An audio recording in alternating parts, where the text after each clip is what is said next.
السلام علیکم دوستو، میں ہوں عریج اور آپ ہیں اس وقت میرے چینل عریشہ ناولز پہ۔ آج میں لیٹ کیوں ہوئی نا، اس کی وجہ بڑے مزے کی ہے۔ مجھے صبح سے میسیجز آ رہے تھے کہ آپ کبھی ساحر کو لکھ رہے ہو، کبھی آپ بیچ میں سنان کو ڈال رہے ہو، آپ دارم کو نہیں لکھ رہے، شادی کے بعد بھی آپ نے نہیں لکھا اور ہمیں یہ اچھا نہیں لگ رہا، ٹھیک ہے۔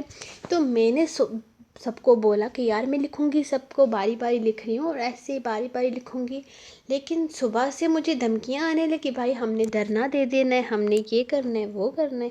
تو سب سے پہلے آپ دارم کا ناول لکھو، کیونکہ دارم کے نام سے آپ ناول سٹارٹ کر رہے ہو اور آپ نے دارم کے سین کم لکھے۔ ویسے ایسا ہے نہیں، میں تو سب کو برابر ہی لے کر چل رہی ہوں، لیکن پھر بھی سب کو لگتا ہے۔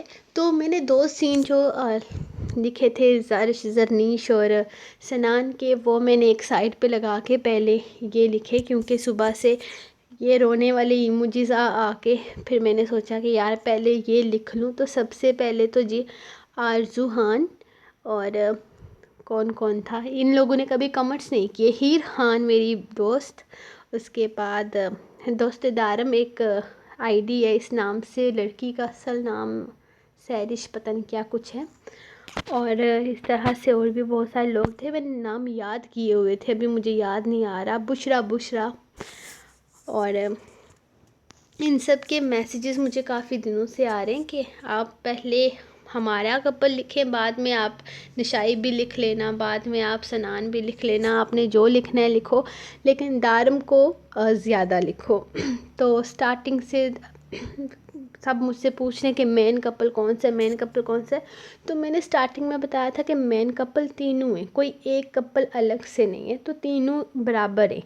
ہاں، لیکن اگر دارم نام آ رہا ہے بیچ میں ناول کے، تو اس کا یہ مطلب نہیں ہے کہ در اور دارم کا پورا ناول ہے، ایسا نہیں ہے، ناول سب کا ہے، تو اس بات پر بھی سوچا کریں۔ تو آج تو میں نے لکھ لی ہے، در اور دارم کی اسپیشل ایپیسوڈ لکھی ہے، اور انشاءاللہ پریشان نہ ہوں، میں آپ کے نشائی صاحب کی بھی لکھوں گی اسپیشل ایپیسوڈ، میں سنان کی بھی اسپیشل ایپیسوڈ لکھوں گی، اور عارش کو آنے تو دو، ابھی عارش تو ابھی آیا ہی نہیں ہے، تو اس کو فی الحال کے لیے ایک سائڈ رہنے دو، اس کے بھی اسپیشل ایپیسوڈ لکھوں گی اگر وہ کپل ہوا تو، ٹھیک ہے، اگر ہوا تو یہ پہلے کر لو، یہ نہ کوئی بعد میں یہ نہیں کہنا کہ آپ نے تو کہا تھا کہ آپ ثنا اور عارش کا بھی اسپیشل ایپیسوڈ لکھیں گی، آپ نے نہیں لکھا۔ تو میں ایک بتا رہی ہوں کہ اگر وہ کپل بنا تو میں لکھوں گی، اگر نہیں بنا تو نہیں لکھوں گی۔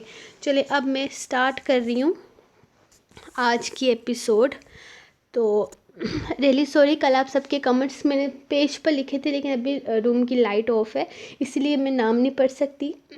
تو ایک دن میں ایسا کروں گی کہ صرف آپ کے کمنٹس کے لیے ویڈیو بناؤں گی اور آپ سب کے کمنٹس اس میں نام لوں گی۔ ویسے کل کے ایپیسوڈ میں نام لوں گی، میرا وعدہ ہے، جن لوگوں نے اتنے لمبے کمنٹس کیے ہیں ان سب کے لیے تھینک یو سو مچ۔ تو میں کل کروں گی، کیونکہ ابھی بہت لیٹ ہو گیا ہے۔ تو ابھی آج کی ایپیسوڈ پڑھتے ہیں۔ دست دارم قسط نمبر 41، دارم اندر اسپیشل ایپیسوڈ، عریشہ تحریر بائے۔ اس کی آنکھ خود پر جھکے دارم سائیں کی گرم سانسوں کی مہک سے کھلی تھی، وہ اس کے چہرے کے نقوش کو اپنے لبوں سے چھو رہا تھا، اس کی گھنی مونچھوں کی چبھن سے وہ ڈسٹرب ہو رہی تھی۔ رات نہ جانے کون سا وقت تھا، وہ اسے اپنے ساتھ نہ جانے کون سی جگہ دکھا کر لایا تھا۔ ڈنر کے بعد واپسی پر وہ اچھی خاصی تھکی ہوئی تھی، دارم نے اسے سونے کے لیے منع بھی کیا تھا، لیکن کمرے میں آتے ہی وہ گہری نیند میں اتر گئی۔ وہ جب کمرے میں آیا تو وہ سو رہی تھی، پہلے تو اس نے اسے ڈسٹرب نہیں کیا بلکہ اپنے موبائل پر مصروف رہا، پھر اس نے ٹی وی آن کرتے ہوئے خود کو اسے تنگ کرنے سے روکنے کی بھرپور کوشش کی، لیکن خود پر اتنا کنٹرول کرنے کے باوجود وہ اپنے آپ کو اس کے قریب جانے سے روک نہیں پایا۔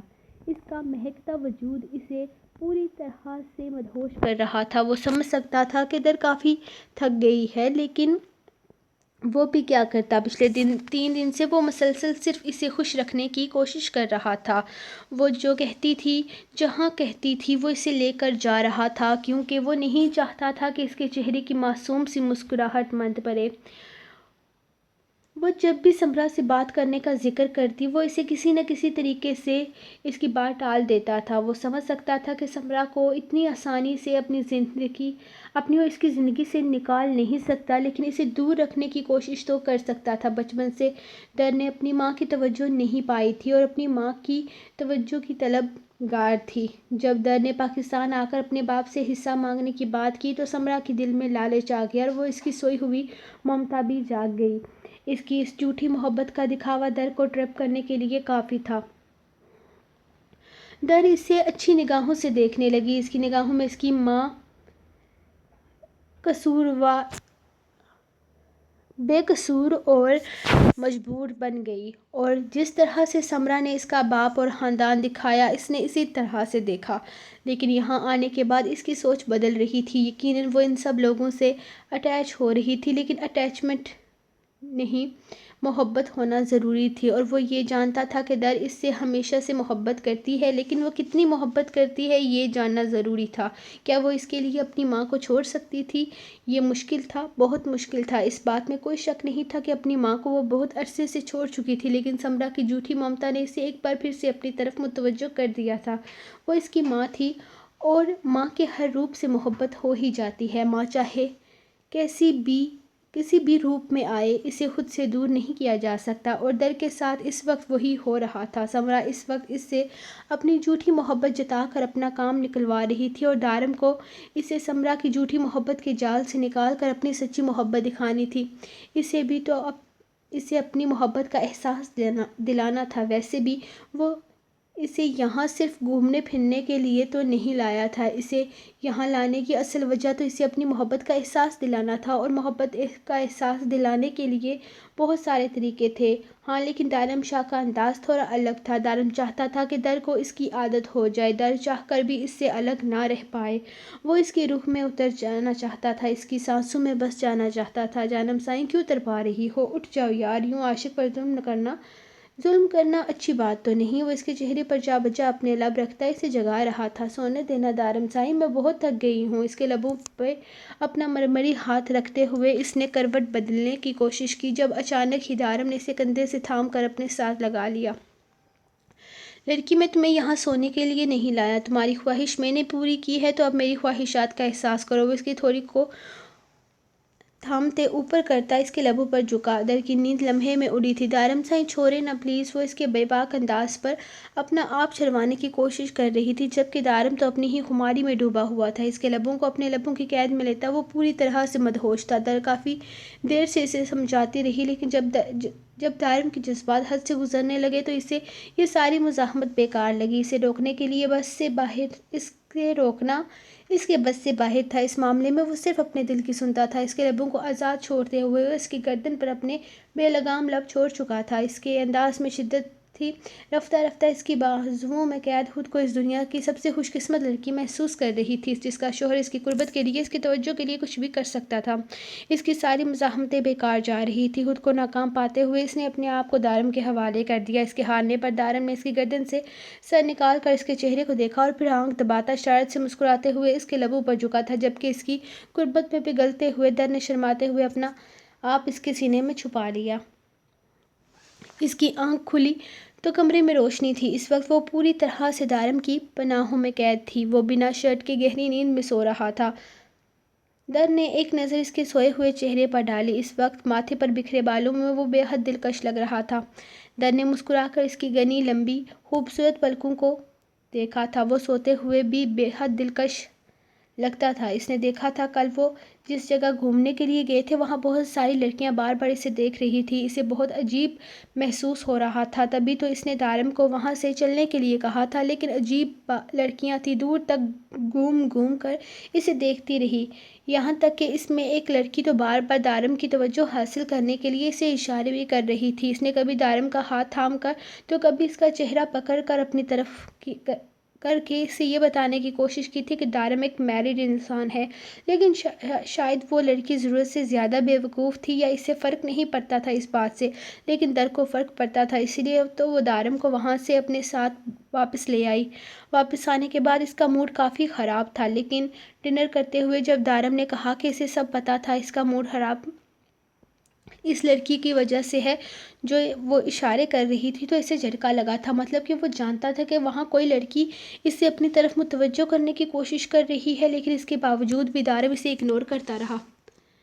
دارم نے اس سے کہا تھا کہ اس سے کوئی فرق نہیں پڑتا، ایسی لڑکیوں کی سوچ سے یا ان کے طریقوں سے اس بات سے کوئی فرق پڑتا ہے کہ اس کی بیوی اس پر کتنا یقین کرتی ہے اور اسے اپنی طرف متوجہ رکھنے کے لیے کیا کچھ کر سکتی ہے، مطلب کہ وہ اس کی بھی ساری حرکتوں کو بہت غور سے نوٹ کر رہا تھا، وہ شاید انجوائے بھی کر رہا تھا۔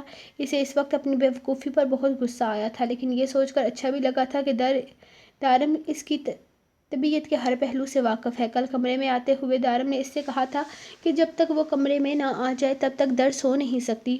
وہاں دارم کو اس کا کوئی جاننے والا مل گیا تھا جس نے دارم کو زبردستی اپنے ساتھ نیچے روک لیا تھا۔ وہ رکنا تو نہیں چاہتا تھا، لیکن اس آدمی کے بار بار کہنے پر رک گیا، اور پھر جب کمرے میں آیا تب در سو چکی تھی۔ وہ صرف اسی تنگ کرنے کے لیے ہی سوئی تھی، لیکن دارم نے رات کو ہی اسے واپس جگا دیا، جبکہ اب وہ اسے کسی تکیے کی طرح خود پہ دبوچ کر سو رہا تھا۔ اس نے اپنے آپ کو اس کے بازوؤں سے آزاد کروانے کی کوشش کی تو دارم نے ذرا سی آنکھیں کھول کر اسے گھور کر دیکھا اور ایک بار پھر سے اس کے نازک سے وجود کو خود سے لگاتے ہوئے آنکھیں بند کر گیا۔ دارم سائیں اٹھے نا، بہت وقت ہو گیا ہے، دیکھیں تو صحیح، دن کا 1 بج رہا ہے، ہم کیا سارا دن یوں ہی سوتے ہوئے گزاریں گے؟ اس کے کسرتی بازو پر اپنا نازک سا ہاتھ رکھتے ہوئے وہ اسے جگانے کی کوشش کر رہی تھی۔ ہاں تو تم نے کون سا جا کر کوئی میڈل مل جانا ہے، سو جاؤ، ابھی بہت وقت ہے، شام کو قلعہ دیکھنے جائیں گے۔ وہ اسے دوبارہ خود میں قید کرتا ویسے ہی آنکھیں بند کر کے بولا۔ واؤ دارم سائیں، ویسے قلعے میں کیا ہے؟ وہ اس کی آنکھیں بند آنکھوں کو اپنی انگلیوں سے چھوتے ہوئے پوچھنے لگی تو دارم نے آہستہ سے اس کی انگلیوں کو تھام کر اپنے لبوں سے لگایا۔ کچھ خاص نہیں، بس اتنا پتا ہے کہ کوئی راجا ہوا کرتا تھا جو دشمنوں کی بیٹی سے محبت کر بیٹھا تھا، اور دشمنوں کی بیٹی نے چال چل کر راجا کو اپنی محبت کے جال میں پھنسا لیا۔ راجا اپنا محل چھوڑ کر اس قلعے میں آ کر رہنے لگا۔ اس نے اس لڑکی کی محبت کے لیے ساری دنیا کو ٹھکرا دیا تھا، دولت، عیش و عشرت، شہرت، ہر چیز بھلا کر وہ بنجاروں جیسی زندگی گزارنے لگا تھا۔ اسے اپنے باہوں میں قید کیے وہ آہستہ آہستہ بتا رہا تھا۔ تو پھر اس لڑکی کو راجا سے کبھی محبت نہیں ہوئی؟ اس کی سچی محبت میں کیا اس کے دل میں اپنے لیے محبت نہیں جگائی؟ اسے سچ مچ میں اس راجا سے ہمدردی ہو رہی تھی۔ وہ لڑکی بھی اس راجا کی محبت میں قید ہو گئی، لیکن اسے احساس تب ہوا جب بہت دیر ہو چکی تھی۔ وہ اکثر اس قلعے میں جہاں راجا سے ملنے کے لیے آتی تھی، اور پھر اس کھیل کو ختم کرنے کے لیے اس نے اپنے باپ کو بتایا کہ راجا کہاں چھپ کر بیٹھا ہے۔ اس کے لیے حملہ کرتے ہوئے دشمنوں نے راجا کو جان سے مار ڈالا، اور جب اسے راجا کی موت کی خبر ملی تب وہ لڑکی پہنچی، تب وہ اس راجا سے محبت کر بیٹھی تھی۔ اس لڑکی نے راجا کی لاش پر جا کر چیخ چیخ کر اپنی محبت کو قبول کیا، لیکن تب تک بہت دیر ہو چکی تھی، راجا دنیا چھوڑ چکا تھا۔ کہتے ہیں وہ لڑکی راجا کی موت کے بعد پاگل ہو گئی اور نہ جانے کتنے سال اسی قلعے میں بھٹکتی رہی، اور پھر ایک دن راجا کی یادوں کے ساتھ وہ بھی ہمیشہ کے لیے ایک یاد بن کر رہ گئی۔ سننے میں تو یہ بھی آیا ہے کہ آج بھی سچی محبت کرنے والوں کی روحیں وہاں ملتی ہیں۔ وہ اپنی بات ختم کرتا ایک بار پھر سے اسے اپنے سینے میں بیٹھ چکا تھا۔ دارم سائیں، کیا راجا اور اس لڑکی کی قبر بھی ہے؟ اس کے سینے سے سر نکالتے ہوئے وہ اداسی سے پوچھنے لگی۔ جانم سائیں، میں تو یہ بھی نہیں جانتا کہ یہ کہانی سچی بھی ہے یا نہیں، مجھے تو لگتا ہے کہ قلعے کو دیکھنے کے لیے زیادہ سے زیادہ لوگ آئے، اسی لیے لوگوں نے یہ کہانی بنا کر رکھی ہے۔ مطلب مجھے لگتا ہے کہ اس کہانی میں کوئی سچائی نہیں، صرف ایک جھوٹ ہے اور کچھ نہیں، اور تم ان سب چیزوں کو لے کر ایموشنل ہو رہی ہو۔ دارم اپنے خیالات بیان کرتے ہوئے بولا تو در کو کافی برا لگا۔ دارم سائیں، آپ ایسے کیسے کسی کی سچی محبت کو جھوٹا کہہ سکتے ہیں؟ ہو سکتا ہے یہ سب کچھ سچ ہو، سچ میں دو محبت کرنے والے بچھڑ گئے ہوں، ہو سکتا ہے ان کی سچی محبت اس قلعے کے روپ میں لوگوں تک پہنچتی ہو۔ ہمیں کسی کی سچی محبت کو غلط نہیں کہنا چاہیے۔ وہ لڑکی بیوقوف تھی جو راجا کی محبت کو سمجھ نہیں پائی اور اپنی محبت کا اظہار کرنے میں دیر کر دی۔ مجھے یقین ہے اس کہانی سے بہت سارے لوگوں نے بہت کچھ سیکھا ہوگا۔ ہو سکتا ہے لوگ اس چیز کو سمجھ گئے ہوں کہ کچھ چیزیں وقت پر ہو جائیں تو بہتر ہے۔ اس لڑکی کو دھوکہ دینے والے اس کے اپنے ہی تھے، اس کے خون کے رشتے کیسے اسے استعمال کر رہے تھے۔ اگر وہ یہ سب باتیں سمجھ جاتی تو شاید غلطیاں نہ کرتی جو اس نے کی اور ہمیشہ کے لیے راجا کو کھو دیا۔ مجھے یقین ہے اس کہانی سے بہت سارے لوگ یہ سمجھ گئے ہوں گے کہ جو آپ کی محبت کے لیے سب کچھ چھوڑ دے اسے کبھی چھوڑنا نہیں چاہیے، جو آپ کے نام سے جیتا ہو اسے مارنا نہیں چاہیے، در کھوئے کھوئے انداز میں بولی، جبکہ دارم کب سے اس کے منہ سے یہ ساری باتیں سن رہا تھا۔ کتنی ملتی جلتی تھی اس کی کہانی اس راجا کی کہانی سے۔ دشمنوں نے اپنی بیٹی کا استعمال کر کے راجا کو موت دی تھی۔ دشمنوں نے یہ کبھی نہ سوچا تھا کہ جو اجڑ رہا ہے وہ ان کا اپنا خون ہے، بلکہ بالکل اس کی ماں کے جیسے۔ جس طرح راجا کی کہانی میں دشمنوں نے اپنی بیٹی کو خود برباد کیا تھا، اسی طرح سمرا کو کوئی فرق نہیں پڑتا تھا کہ اس کے کھیل میں در کس طرح سے برباد ہوگی۔ کاش وہ اسے اس کہانی کا یہ حصہ دکھا پاتا جو اس وقت اس کی زندگی میں ہو رہا تھا۔ لیکن فرق تھا اس کہانی کے راجا اور دارم شاہ میں۔ دارم شاہ اتنا بے بس نہیں تھا کہ اپنی محبت کو اس طرح استعمال ہونے دیتا۔ بولے نا ہم کتنے بجے جا رہے ہیں وہاں؟ وہ اپنی ہی سوچ میں گم تھا جب در نے اس کا کندھا ہلایا۔ بتایا تو صحیح، شام 5 بجے۔ اس کی بےتابی پر وہ مسکراتے ہوئے بولا، اتنا لیٹ؟ تب تک ہم کیا کریں گے؟ وہ حیرانگی سے اسے دیکھتے ہوئے پوچھنے لگی تو دارم کی آنکھوں میں شرارت چمکی۔ کرنے کے لیے تو بہت کچھ ہے، بس تم تعاون کرو۔ اس کے نازک سے وجود کو خود میں قید کرتے ہوئے دلکشی سے مسکرایا۔ نہیں، بالکل نہیں، جلدی سے اٹھیں اور فریش ہو جائیں، مجھے بہت بھوک لگی ہے، نیچے چل کر کچھ کھاتے ہیں۔ اس کے لبوں پر اپنا مرمری ہاتھ رکھتے ہوئے وہ اس کی بے باک جسارتوں پر کنٹرول کرنے کی کوشش کر رہی تھی۔ یار بہت ہی کوئی ظالم قسم کی لڑکی ہو، تمہیں اپنے معصوم شوہر پر بالکل ترس نہیں آتا؟ تم سے بہتر تو وہ کل والی لڑکی تھی، کیا اشارے کر رہی تھی، اپنا نمبر بھی پھینکا تھا اس نے۔ دارم اسے دیکھتے ہوئے شرارت سے بولا تو در نے اسے گھور کر دیکھا، جس پر دارم نے فوراً اپنے لبوں پر انگلی رکھ کر زپ کا اشارہ کیا۔ اس کے انداز پر وہ مسکراتے ہوئے اٹھ کر فریش ہونے چلی گئی۔ اس بار اس نے اسے بالکل تنگ نہیں کیا تھا۔ یار اتنی حسین لگو گی تو پاگل کر دو گی۔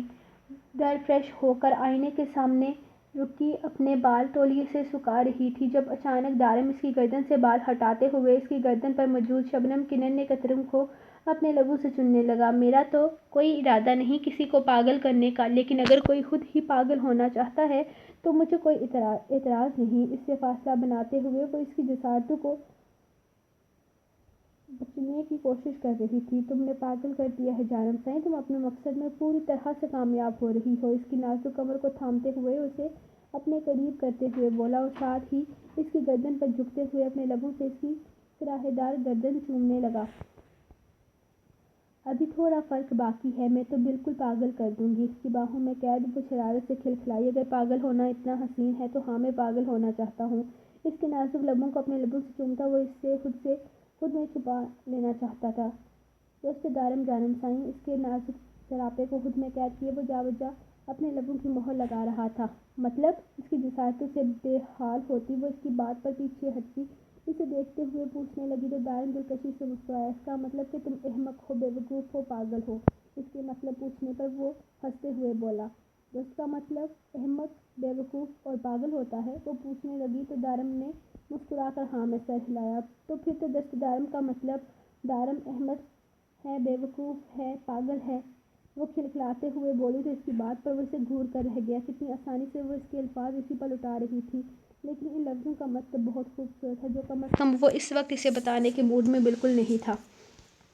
سو گائز، یہ رہی آپ کی ایپیسوڈ۔ اب میں تیز پڑھتی ہوں اسی لیے جلدی ختم ہو جاتی ہے۔ کوئی یہ مت کہنا کہ شارٹ ہے ایپیسوڈ، بالکل بھی شارٹ نہیں تھی۔ اس کو لکھتے ہوئے بھی 3 گھنٹے لگے۔ تو یہ رہی آپ کی ایپیسوڈ، اور آج تو میں کہتی ہوں میں نے زیادہ لکھا تھا، لیکن وہ اسپیشل ایپیسوڈ کے چکر میں یہ ہوا ہے۔ تو آپ کی اسپیشل ایپیسوڈ یہ رہی۔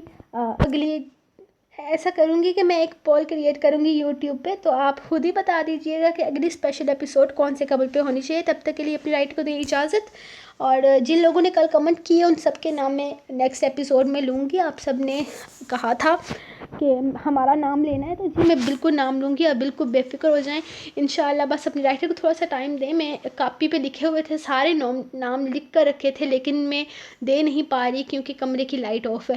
تو انشاءاللہ ملتی ہوں کل آپ کو نیکسٹ ایپیسوڈ میں، تب تک کے لیے اللہ حافظ۔